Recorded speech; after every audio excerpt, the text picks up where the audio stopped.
Hey everyone, let's talk about how insanely secure the Bitcoin network is.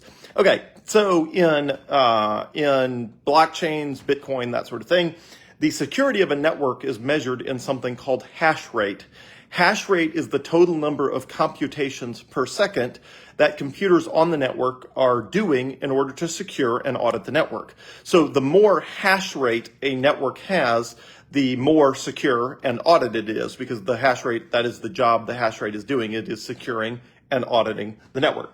Okay, so in order to understand hash rate, which Bitcoin has somewhere between 95% and 98% of all the hash rate of all the cryptocurrencies in the entire world, like almost all the security is allocated to a single cryptocurrency, which is Bitcoin. The other 3 to 5% of the global hash rate is spread across 20,000 other coins. Some of which use hash rate to secure them. Some of them use something else to secure them that is not very secure, called proof of stake, which is, I would never trust a proof of stake blockchain with any significant amount of wealth. And that's the way, for example, that is the way Ethereum is secured by something called proof of stake. I would not trust a proof of stake blockchain with any significant amount of wealth. So proof of work, POW, proof of work is the only sort of security that I would ever trust with significant amounts of wealth. And proof of work, Bitcoin has, again, somewhere between 95% and 98% of all of the hash rate. So what is hash rate? Well, hash rate is the number of computations per second that computers on the network are using to secure and audit the network. So right now, the total hash rate for the Bitcoin network is 650 exahashes per second. Exahash, spelled E-X-A-H-A-S-H. Exahash. So what's an exahash? Well, a exahash is 1 quintillion processing or routines per second. 1 quintillion per second is 1 exahash. So what's a quintillion? Well, a quintillion is 1 million trillion. Okay, so quick recap. The numbers go thousands, then millions, then billions, then trillions, then quadrillions, then quintillions, then sextillions, and then septillions. So that's the sort of quick recap of the numbers. So a quintillion, which has 18 zeros, it's a 1 followed by 18 zeros, is the same as 1 quintillion, is the same as 1 million billion. Okay. Sorry, I think it reset, but I think it's working again. Okay, so 1 quintillion is a million trillion. So a trillion has 12 zeros, a million has 6 zeros, so combined they are 18 zeros, which is the same as a quintillion. Okay, so Bitcoin has 650 quintillion processing routines per second securing and auditing the network. Now, if you look at, but a block is not mined every second. A block is mined every 10 minutes, which means there's not only 650 quintillion processing routines per second. In order to mine a block, the total amount of computational power to secure and audit the Bitcoin network every 10 minutes, which is how often every new block is created, is not in the quintillions, it's in the septillions. A septillion is 21 zeros, a 1 followed by 21 zeros, which is, instead of a million trillion, a septillion is a billion trillion. Not a million trillion, a billion trillion. Remember, a trillion has 12 zeros and a billion has 9 zeros, so you add them together, they have 21 zeros.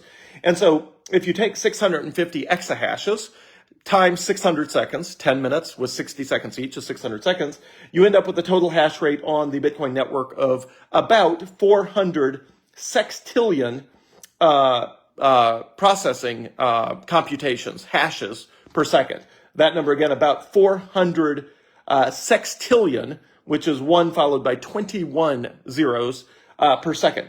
So that just bizarre, mind-boggling amount of computations is what is securing and auditing the Bitcoin network. Now, if somebody wanted to try to compromise the Bitcoin network, one, it requires an enormous amount of electrical power to do that.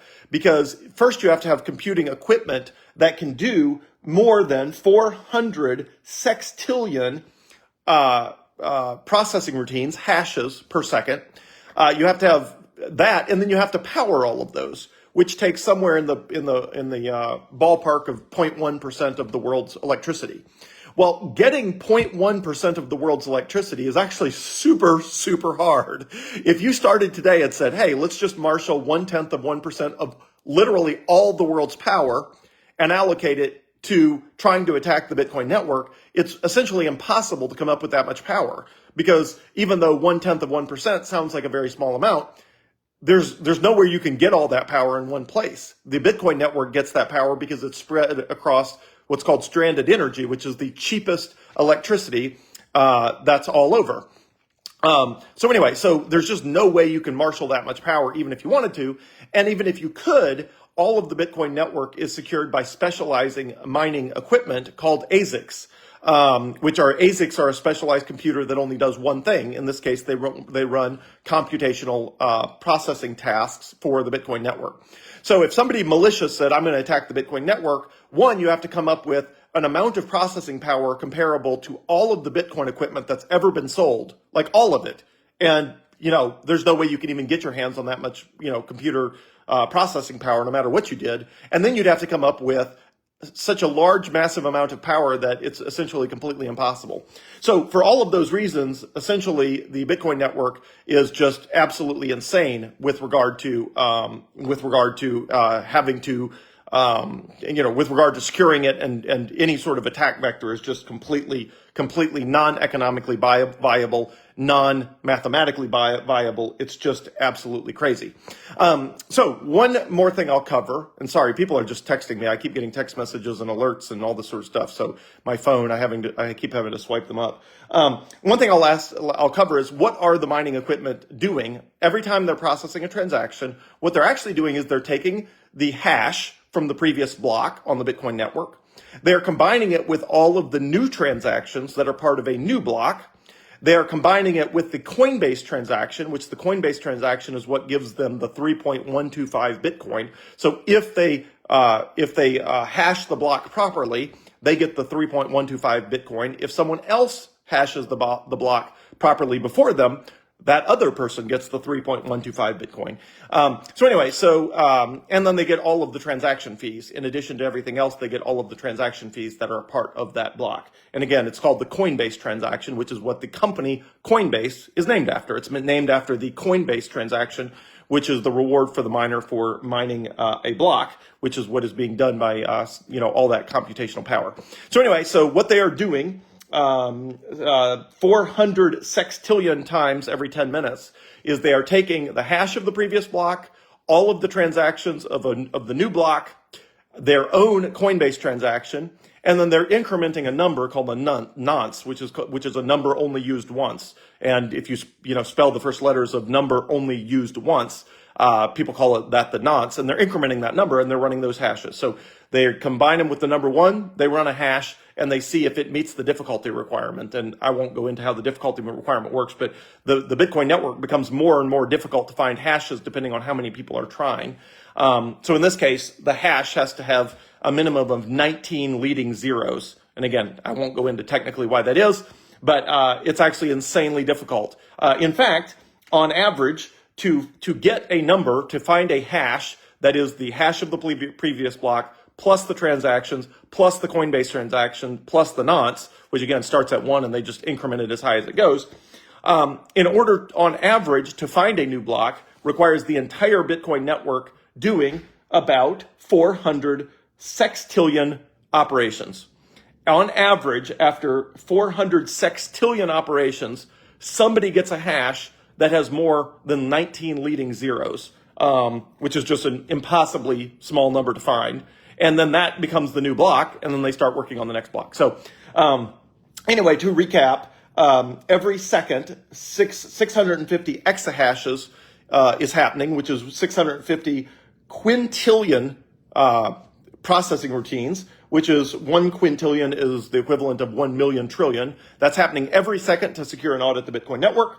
And then every 10 minutes, that number times 600 seconds, which is what's in 10 minutes, results in the total processing required to guess a block and to mine a block being in about 400 sextillion. That's 400 followed by 21 zeros, which is the same as 400 billion trillion processing routines every 10 minutes in order to mine a new block. And like I say, if somebody wanted to try to compromise or attack the Bitcoin network, they would have to start by replicating all of that. And even then, you can't actually hack the Bitcoin network. You can just start to, you can start to try an attack routine on the Bitcoin network, but you can't actually, change where money goes or anything like that. Because you don't have the private keys, which is what controls that. So anyway, the Bitcoin network is the most secure network that humans have ever built in the entire history of the world, and nothing else is even remotely close. And the computational overhead for anyone who wanted to even think about trying to compromise that network in some way is so sort of enormously, radically large that it's just, completely non-feasible. It would be just making this up, but it would be on the order of magnitude of boiling the ocean, of somebody saying, we're just going to put so many heaters in the ocean, it's going to start boiling. And it's like, no, you're not. Like the total vastness of all the oceans in the world are so great that there is no possible way you're going to, heat them up with a bunch of heaters, for example. So, anyway, or cool them down with a bunch of ice. So, a corollary would be somebody saying, everybody pull out your ice trays and go dump them in the ocean, and we're going to really chill this ocean down. And the truth is, no, you're not. It's literally less than a drop in the bucket. So anyway, the Bitcoin network is truly mind-boggling when you realize the sophistication, the complexity, and just the raw processing power that is being used to secure and audit the Bitcoin network on a daily basis. And the entire network and everything in it goes through an entire audit routine every 10 minutes. And all of that hash rate is securing and auditing it even between those 10 minutes. So it's quite impressive. It's just absolutely incredible. So anyway, I hope that's some fun facts for your Labor Day. Enjoy.